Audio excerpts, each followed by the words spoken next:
It's fabulous to have you here. It's a fascinating topic. Louise and I have been looking at the 1942 exhibition. I hadn't realised the 1950s one was linked into the Festival of Britain. I've known Mia for years. We've been doing a little bit of work on my aunt's art. That's my Anna Frank sculpture behind me there, just to set the scene. So thanks. Thank you so much for agreeing to come all this way to talk to us today. So thank you, Mia. Well, hi everybody. It's nice to meet you all. And it was, at least I don't have to travel very far to give this lecture, which is nice. And I'm isolating from Glasgow, from Giffnock, with my husband and my 5-year-old. And the last lecture I gave, my 5-year-old bounded in stark naked and in full face paint. So we're hoping that she won't crash our party this time while we're recording it. I'm here to speak about exhibiting Jewish culture in post-war Britain in the 1951 Arts Festival. And I started this project, which is now published as an article in a journal called Shofar. It was very recently published. And I can give you a link to that. But it all started 2 years ago in March 2018, when I went to the very beloved Jewish actor Ida Schuster's home in Giffnock, Glasgow. And it was a very rare opportunity because Ida, who very sadly recently passed away, was about to celebrate her 100th birthday. And she'd been a theater actor in both the Jewish theater and the professional worlds. She was a director and a key cultural figure in the Glasgow arts community. And at the time, I'd been investigating Jewish culture in Scotland as part of a very large government-funded project on Scottish Jewish migration and Scottish Jewish history. And as I sat down in her living room at her dining room table, she opened her arms up. She said, "Ich bin an archiv." And she had this knowing look and impish smile, and her arms spread wide, welcoming me to delve into the pages of her life. And it was certainly the most entertaining archive I had ever been to. As I sat having tea at her dining room table, surrounded by photos of her children in Israel and portraits of her on stage and awards reflecting her successful stage career. And it was rare enough to find someone who could recall a century of life with such vivid detail. But I had come to her home not only to find out about her life in the theater, I was also there to gain insight into one very grand festival of Jewish art that took place in Glasgow in 1951, in which Ida had played a key role. And more specifically, I was interested in how the very recent devastation of the Holocaust, because my field is modern Jewish culture and Holocaust studies, and also the very recent establishment of the State of Israel had influenced the organization and even the choices for the exhibition. And I was preparing this for an article that I was hoping to write, which I did write, but I was hoping that Ida wouldn't know that this was what I was after. Of course, she guessed it right away.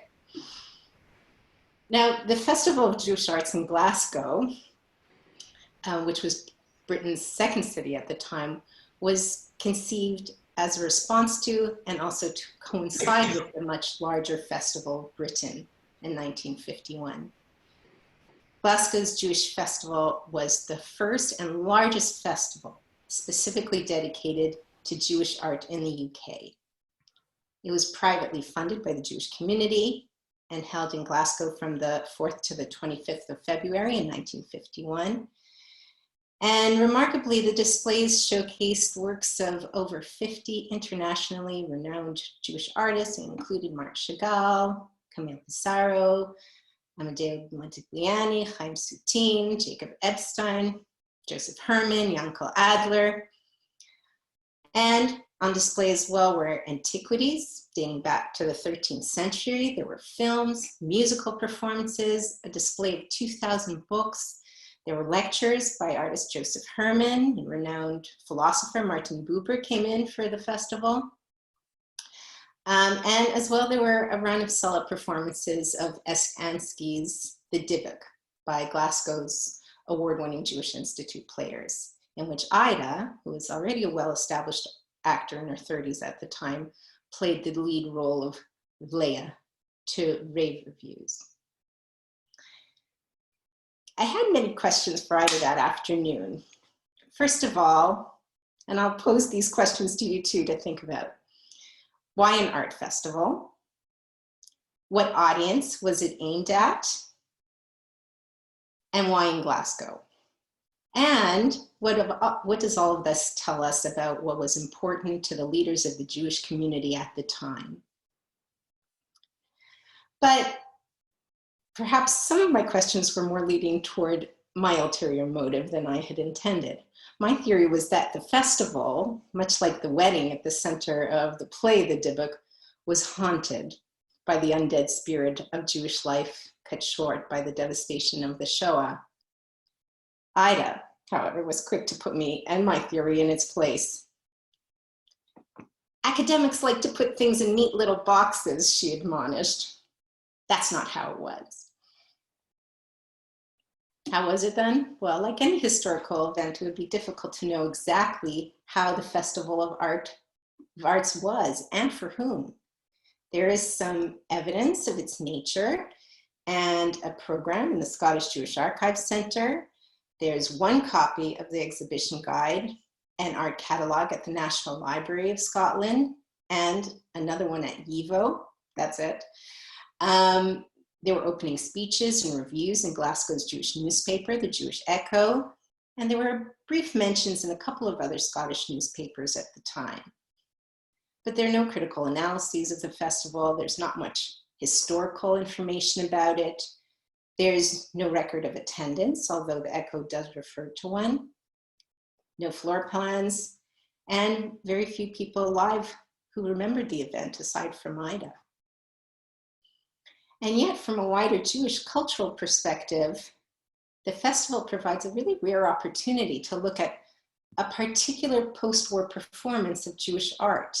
And in many ways, it illuminates the ways in which local performances of Jewishness are rooted in a social political moment. More importantly, it broadens our understandings of the ideologies behind what I would call, and what I named the article, exhibiting Jewishness in art, and how these performances respond to historically fraught issues such as migration, belonging, nationalism, otherness, minority self-construction in respect to the mainstream culture.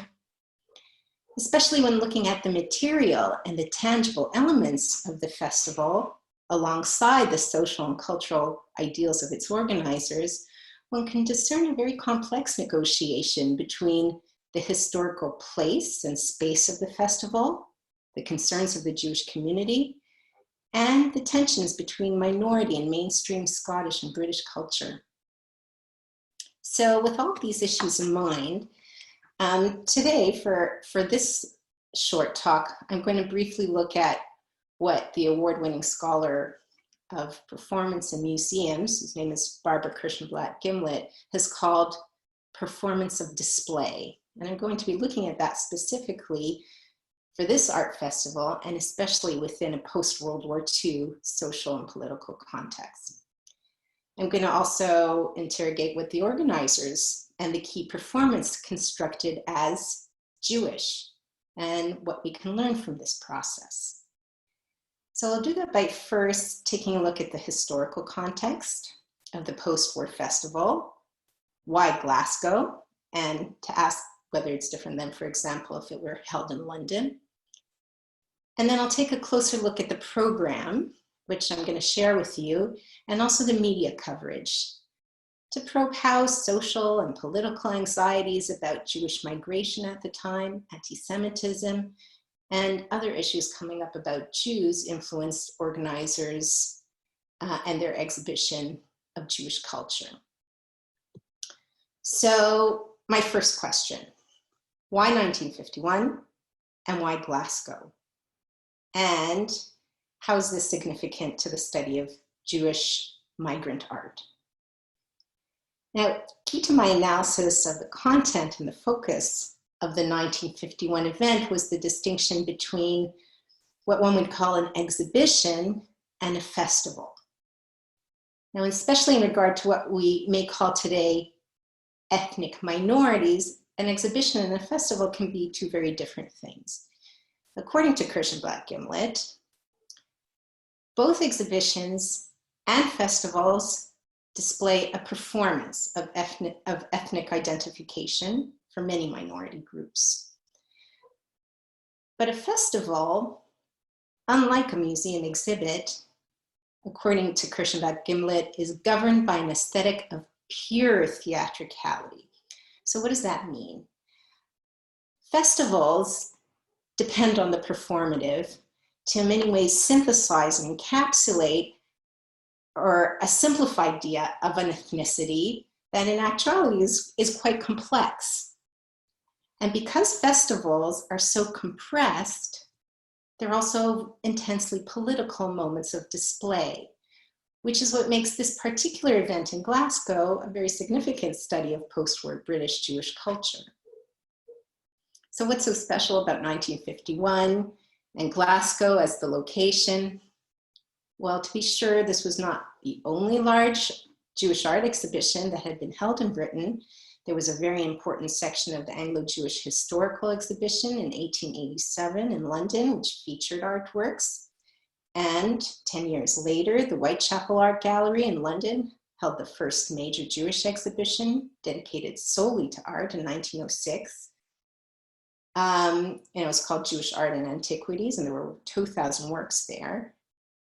And there was also an earlier exhibition that you will hear about in this art club in Glasgow itself. But in this period of time, and I'm going to quote Ida again, as she told me, people were festival mad. So when chair and organizer Benna Schutz from the Royal Scottish Academy opened the Festival of Jewish Arts on the 9th of February, he declared, and I'll quote, "The time had been considered ripe for Jews to take stock of their cultural achievements and to see where they stood in relation to the general stream of culture for the benefit of themselves and their children." And that's quite important. So why was that time ripe? Well, for one thing, as I mentioned earlier, the Festival of Britain was about to take place that summer. And its goal was to highlight the nation and its peoples. According to Schutz's memoir, the Jews of Glasgow wanted to assert its own idea of how it fit among those people and that nation. The Festival of Britain was held to mark the centenary of the Great Exhibition of 1851. And it used 11 million pounds of public funds at a time of near national bankruptcy. It was deeply enmeshed in post-war concerns about British identity, famously described by its director, Sir Gerald Barry, as a tonic to the nation. It held thousands of events all over the country, and more than 8 million people visited the main festival site in London on the south bank of the Thames River. King George's speech at the opening of the festival makes the point of the Festival of Britain very clear. As he announced on the radio, 2 world wars, I can't sound like King George, but you'll imagine it in your mind. 2 world wars have brought us grievous loss of life and treasure, and though the nation has made a splendid effort towards recovery, new burdens have fallen upon it, and dark clouds still overhang the whole world. Yet this is no time for despondency, for I see this festival as a symbol of Britain's abiding courage and vitality. The dark clouds that overhung it were economic, but also had to do with the crisis in the national consideration of what was Britishness in a post-empire world.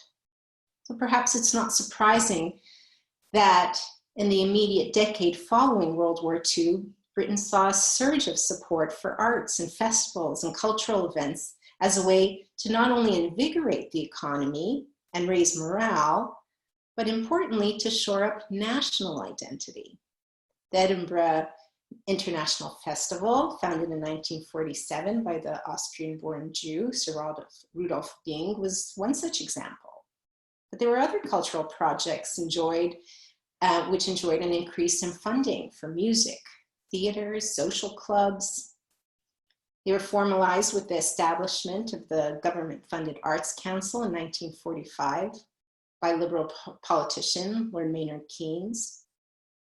Indeed, in his statement in the first annual report of the Council, in the summer of 1945, Keynes linked the importance of art and culture to an idea of freeing of the individual spirit to culture and opinion in such a manner that would be a spiritual resistance and memorial of war and loss. To quote, as occasionally existed in the past at the great ages of a communal civilized life. And if the impression was that art and culture could transcend what was decidedly an uncivilized life of war, so could the attainment of new knowledge. Aside from arts funding, the drive for public education at the time rose more generally as well.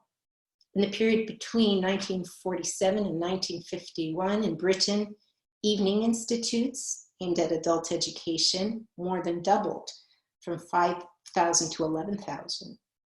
And registrations increased from 825,000 to 1.2 million. Public lectures, study groups, educational books aimed at the general public all enjoyed increased support at this time. So now we know what was going on at the time, but why Glasgow? Well, evidence that Glasgow's Jewish community took part in that cultural and educational zeitgeist is clear from the records and pamphlets held at the Scottish Jewish Archives Centre in Glasgow. Although it wasn't the largest of Jewish populations in Britain, it was certainly one of the most active. There were a number of weekly study groups, book clubs, lectures. There was an active theater group. There were men's and women's clubs, dances, and socials. Glasgow held the first Jewish Book Week in 1937, well before London's more renowned event in 1952. It was also home to widely successful and award-winning Jewish theater group, the Jewish Institute Players, led by Avram Greenbaum, playwright, director, and actor. And this is one of the reasons why looking at Glasgow rather than London, which is usually the focus of British Jewish culture, is so valuable. Benno Schoetz's claim in his memoir was that the festival could not have happened in London. In Glasgow, the community was, at least according to some, less divided along social and political lines than a bigger Jewish center. But it was also a community of constantly shifting demographics due to migration, which makes this a noteworthy case study as well. Although there had been a Jewish community in Scotland since the 18th century, at the turn of the century, Scotland had a Jewish population of 4,000, and by 1911, this grew to 12,000, and then a third influx of refugees fleeing from Nazism saw this number grow to 20,000 by mid-century.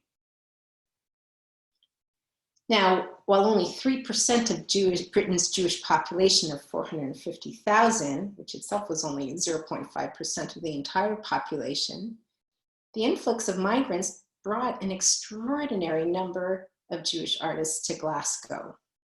Aside from the sculptor Benno Schoetz, who came from Estonia in 1912 and was the head of sculpture and ceramic at the Glasgow School of Art, there were also a number of influential painters who were either immigrants or came as refugees in the 1930s and 40s, like Joseph Herman and Janko Adler, who both left the city in 1943. Schoetz and Adler had even held a successful earlier exhibition at the Jewish Institute in Glasgow in 1942. More than 300 painters, sculptors, and graphic artists came to Britain to flee Nazi oppression from 1933 until the end of World War II. And a number of scholars and art historians, such as Edward Roditi and Douglas Hall, have noted the influence of these refugee artists, many of whom were Jewish, and the influence that they had on the British art scene, introducing experimental modernist aesthetics like Expressionism, Cubism, Surrealism. But perhaps arguably, this was even more influential in Scotland. According to Hall, at least, in his study of refugee artists in Britain, England had a national art to boast of, and English artists stuck with what they knew. Scottish art, with its tradition of colorism, was perhaps more open to European influences. Moreover, the smaller artistic community in Scotland, many of whom associated with Glasgow's famed School of Art and Ben O'Shoat's, welcomed the refugee artists with their new approaches, and they were very sympathetic to what could be seen as a Jewish style that they came with. Glasgow's New Art Club, which began in 1940, provided a meeting place for many of these less conventional artists and had very modest hanging fees. But in terms of the politics of exhibiting Jewish art in post-war period Glasgow, the Festival of Jewish Arts had an interest in downplaying the Jewish refugee image that was so prevalent in the media. Its aim was to outline very clearly how Jews and Jewish artists could contribute to an international, pluralist vision of British culture. And organizers made clear in letters and press releases that the art world could provide an entry point to explain Jewishness in a way that was maybe more palatable to the intended audience of non-Jewish spectators, and to influence how Jewishness was constructed. Alitz Schotz's memoir claims that it, the festival, attracted the attention of the non-Jewish public to the cultural contribution of the Jews to the world at a time when it was needed. And perhaps what was needed was an intervention into stereotypes of Jews in the British media. And that included impressions that Jews were wandering refugees and victims on the one hand, and economic powerhouses and political agitators on the other, whether that was for communism or capitalism or Zionism. And it was an image that was buttressed by the arrival of the 60,000 or so Jewish refugees from Germany to Britain in the late 1930s. Jews, as historian Tony Kushner observes, were news, and Jewish issues were common in public discourse, as they were in literature and the press. And perhaps a positive spin on that news could facilitate naturalization of Jewish refugees in Britain, as well as garner support for the fledgling State of Israel. What's also evident is that there was a good deal of self-consciousness and ambivalence about making those goals of the festival patent. The Scotsman, for example, reported that at a press conference, organizer Ben O'Shoat said that the Festival of Jewish Art was not intended to present Zionist propaganda. It was to be judged on its own merits, as it was purely a cultural enterprise. And I'm closing the quote, that's a direct quote.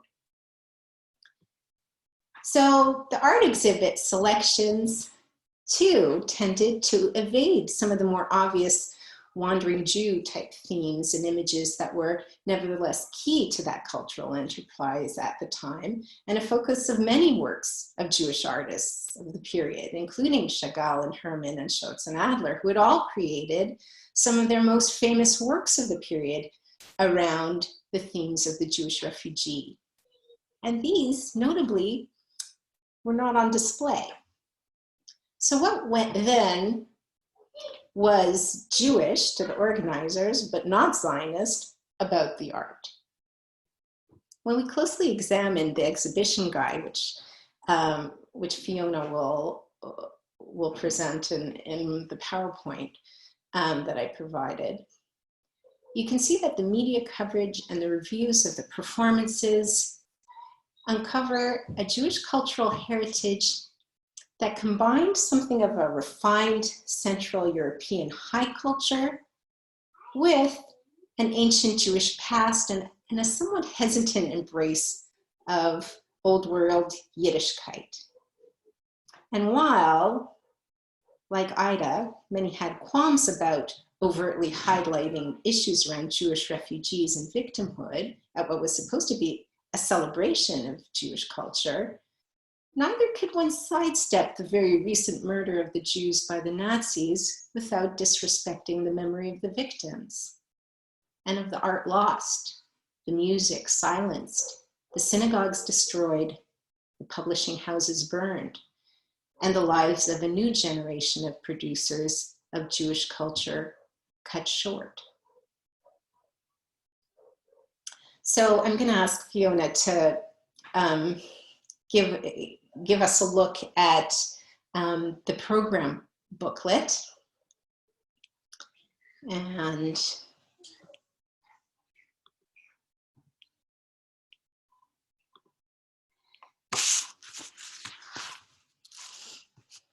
hold on. Okay, Yeah. Okay, here we go. So now I'm going to turn again to Kirschenbach Gimlet, who was very influential when I was taking a look at this festival, and think about some of the things that she said while looking at the program booklet, because she very importantly identifies program booklets as a key element and a very distinct character of festivals in opposition to the exhibition. And what she posits is that since festivals are generally less didactic and less textual than, for example, museum exhibits, and in her words, more performative, they also reserve extended textual analysis for the program booklet. So in her words, in this way, avoiding the awkwardness of discoursing about living people in their very presence. So that the program booklet actually becomes quite key when we look at a festival. Now, if you look at the Festival of Jewish Arts program booklets, and when we think about them while looking at them as ideological or political texts, you can see the lines of conflict between both exhibiting and celebrating a vibrant Jewishness, and at the same time memorializing the recent loss of culture in Europe. So how are they going to balance this? And I found that this in many ways supported my haunting theory, because there are reminders and mentions of the Holocaust and the devastation it wrought, evident in virtually every section of the program booklet and the explanatory notes of the exhibition guides, even if subtly, while the public-facing media in the Jewish Echo really downplayed it. So in Glasgow's Festival of Jewish Art, the exhibition guides were separated into 3 booklets. They were printed by the University Press in Glasgow. And in one, there was the Festival of Art exhibition guide. The second was a 1951 art exhibition catalog, the painting, sculpture, and watercolors, drawings and etchings. And the third booklet was the Dybbuk Theater Program booklet. So in the first case, we have the Festival of Art exhibition guide. So Fiona, I think that's the next slide. Fiona, can we change the slide? Do you see it? I've got the principal festival events in front of me. Okay, so go to the next slide. Okay. That one. Are you seeing it? Okay. Now I've got the art exhibition. Yes, so that's good. So I think in the next page you could probably see some of the details inside of it. The Festival of Art exhibition guide contained information about the organizers and the contributors. It had a program of events, and which included 2 live musical performances, 2 film viewings, 1 theater performance, the Dybbuk, and the lectures by famed philosopher Martin Buber, which was called the Biblical Dialogue, and another lecture by Joseph Herman on Jewish art. And there was also a talk by the well-known writer and translator of Yiddish literature, Joseph Leftwich, on Yiddish literature. And there were a number of informative but culturally sensitive explanatory notes and lists of items on display in the exhibits for the antiquities, Jewish music, and Jewish books, separated into Hebrew literature, Yiddish literature, and Jewish literature. There was the 1951 art exhibition catalog of painting, sculpture, watercolors, drawings, and etchings. And I think that's the next PowerPoint image. No, that's the... Are we getting a delay here? It might be, I don't know. Right. We've got the art catalogue, and then it goes on to the Dybbuk. Oh, maybe I'm...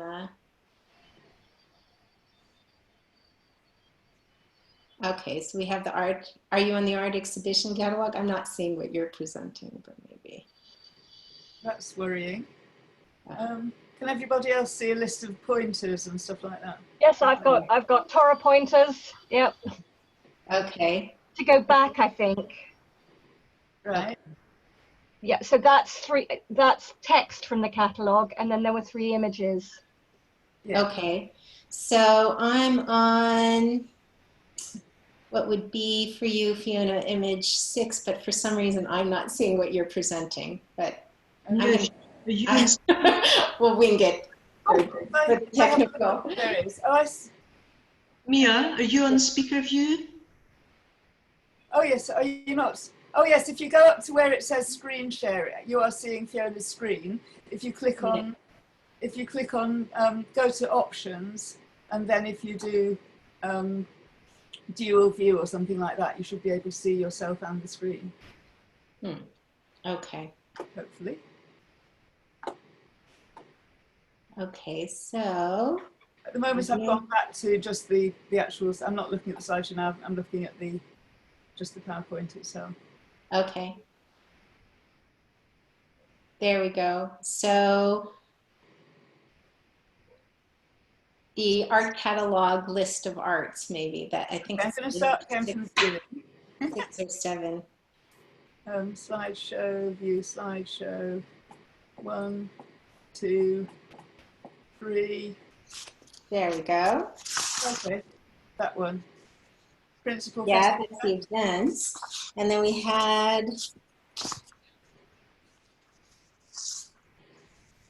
the art exhibition catalog, which I think is the next. Yeah, there it is. There we go. Okay. So what you can see here is that this catalog not only listed a very impressive array of works from 19th century onwards, and by some very significant European artists, Max Liebermann, Isaac Israels, Mark Gertler, David Bomberg, Marc Chagall, Camille Pissarro, Modigliani, Hannah Orloff, and others. And the booklet also included the first fully illustrated catalog of Jewish artists' work ever to be produced. So along with this list, there was also a catalog, which maybe you can see in the next image. There you go, look at that. And this was to be reproduced in part and then added to the art catalog of the Festival of Britons Anglo-Jewish exhibition at the Ben Uri Gallery, which was held on the 9th of July to the 3rd of August in 1951. If you can see, I've got a copy of it here. There we go. Thank you, Rachel. There we That's go. what I was just rummaging around for. Excellent. Hold it up, Rachel, I missed that. Sorry? Hold it up again, I missed that. I've now finally found. Yay, thank you. There we go. And there's interesting sort of comparisons with the sort of introduction. You know, given the things that Mia has talked about, you know, there's some very interesting comparisons. So this is Rachel Dixon, a late arrival, who's going to be one of next week's speakers, and we shall introduce. And I'll be there at your talk as well, Rachel.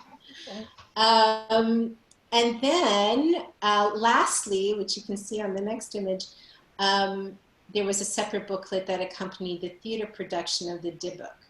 And that was a reprint and a translation of a foreword within it by the renowned Jewish thinker Chaim Zitlowski. Now, I'll talk a little bit about the explanatory notes about Jewish history and culture that were in the exhibition guide. Because there were, along with the very formal lectures and films, and the musical and theater performances, these were all very typical of post-war ethnographic festivals. And they encapsulated what the organizers hoped was a unified message about Judaism and its culture in a way that could synthesize the very rather complex material, and as well educate those who knew very little about Jewish culture. But in many ways, they also created a dividing line within the Jewish community between those who are licensed to do and those who are mandated to watch. And that's Christian Blatz Gimlet's quote for what happens at many of these ethnographic festivals. Now, all of the essays and the guides were written by very celebrated and distinguished Jewish intellectuals of the time. In the case of the art catalog, the foreword was written by Ben Ashotz. And it is clear that the aim is to highlight that Jews have a respectable and elite culture, and their artists show both variety as well as, and this is quote, I'm now going to quote from the foreword, coherence and unity in temperament and treatment. So that's very interesting, because showing a variety and complexity, and at the same time a coherence and unity, is actually difficult to ascertain. And it's also very difficult to ascertain what is meant by this comment in the art catalog. And I wonder what people did interpret. Perhaps it was a sense of melancholy in a number of the works. Maybe there were ways one could interpret certain of the pieces as reactions to persecution, or perhaps a response to modern Jewish experience. Many of the works, if you look through the catalog, however, appear to be included simply because the artist was of Jewish heritage. So if the viewer is meant to let the art speak for itself, the text of the art catalog nevertheless intimates that there are also considerable omissions left in the display they are viewing, namely the art that cannot speak for itself. And this, the catalog explains, is because of the difficulty in securing Jewish works of art after the war. So these omissions that the catalog accounts for due to war made a very prominent absence in other parts of the exhibition, as well as in the art exhibition. Now, there's more blatant references to missing art pieces due to war that accompanies other texts in the exhibition guide. And this is certainly in the case of the display of antiquities. The focus was on ancient heritage and what the catalog named as the creative and artistic forces of early Jewish life. And I don't know if we have that. This is just the, but this is the, yeah, this is the image of the antiquities. Now, many of these objects, and you can see that on the PowerPoint here, dated back to the 13th century. And they were both from the Makata collection, which had not been displayed since before World War II. So this was the first time that the Makata collection was coming out, since before the war. But there were also selections from private collections. And you can imagine, just by looking at this little example, how extraordinary and remarkable this display must have been. There were spice boxes and Kiddush goblets and military medals of prominent Jews. There were scrolls and pointers, keys to synagogues, prayer books, Hanukkah lamps, amulets, circumcision tools, manuscripts. All of these point to such a rich religious and cultural heritage of the Jewish community of the time, and its legacy of goldsmiths and metalworkers and scribes. And yet, even so, as part of its legacy, the author of the explanatory text reminds its readers of the artifacts that are lost. And I'm going to quote here from a part of the explanatory note. Unfortunately, only fragments of the art which abounded in medieval times remain with us today. In recent times, the Holocaust wreaked by the Nazis in Europe destroyed hundreds of Jewish libraries, museums, and private collections. This is also interesting because it's a very early use of the word Holocaust, actually, as a description. And similar statements accompany the texts that explain the history and cultural context of the book exhibit. And the manuscripts dating back to the 18th century. There was a very interesting, a very rare translation into Yiddish of the romance of King Arthur and his knights from 1699. But even there, attendees were reminded of the void in literature left in the wake of Nazi terror and the vandalism that destroyed libraries and publishing houses. To this end, there was also a display of new literature in the book exhibit, which was called The Writings of the Churban, the Destruction. And it too included books and documents and diaries and statistics and eyewitness accounts of survivors of ghettos, death camps, and underground and resistance movements that were all collected under the editorship of Mark Turgoff in Argentina. Only in the music section, oddly enough, did the author of the explanatory note, Moscow Karner, who was a well-known musicologist and conductor and critic, appear to issue any longing or loss for the Jewish past by completely and unapologetically rejecting the relevance of Jewish music. So synagogue compositions, klezmer, piyutim, folk songs, all of those, according to Karner, and I'm quoting the foreword that he writes, cannot be considered art music and do not contain typically Jewish traits, which I'm sure many ethnomusicologists would argue with today.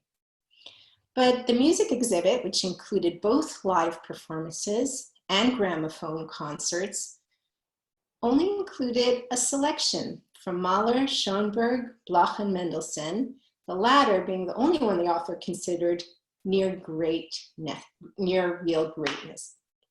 So that was a little bit surprising. The program guide for the Dibbuk also aimed to educate the non-Jewish public with a very evocative view of Hasidism endorsed by the explanation on Hasidism that accompanied the program, which was a reprint of Chaim Zitlovsky's Note on Hasidism, which also you can find in the YIVO archives. Now, this essay describes the spiritual movement in very wistful terms. Zitlovsky calls it the last great religious movement in Jewry of Eastern Europe. The play was reviewed very positively when it was performed by the Glasgow Jewish Institute players. It very clearly intrigued audiences with its relatable folktale and very high art aesthetics. On the other hand, spectators coming to the festival to learn more about Judaism would be faced with the paradoxes of choosing such a play to celebrate Jewish culture. Now, the play was one of the most famous art aesthetic pieces, theater pieces at the time, but it is rather gloomy. There's an alien atmosphere that constructed the depiction of the shtetl and its outmoded practices, enhanced by very stereotypical costumes of old rabbis with beards, eerie interpretation of Jewish-looking spaces. The dressed and expressionist set designs were by Glasgow artist Tom MacDonald. And all of those enhanced a sort of gloomy, eerie, alien type of atmosphere. Now, very interestingly, there it is. And there's Ida right at the bottom as Leia.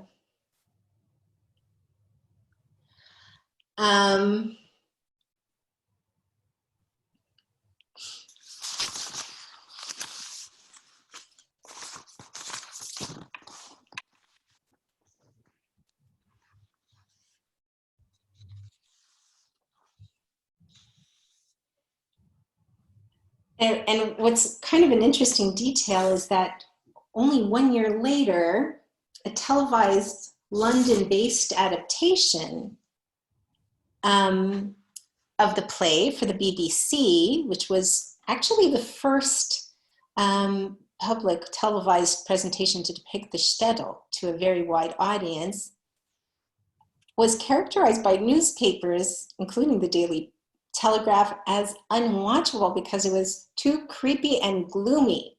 The Birmingham Mail called it superstitious and alien, and it had terrible reviews and a very low viewership. But the Glasgow audiences loved the play, which perhaps had closer resonances to Scottish folklore literature, and I'm not sure why exactly in Glasgow it got such a positive review, and it was also a local theatre group.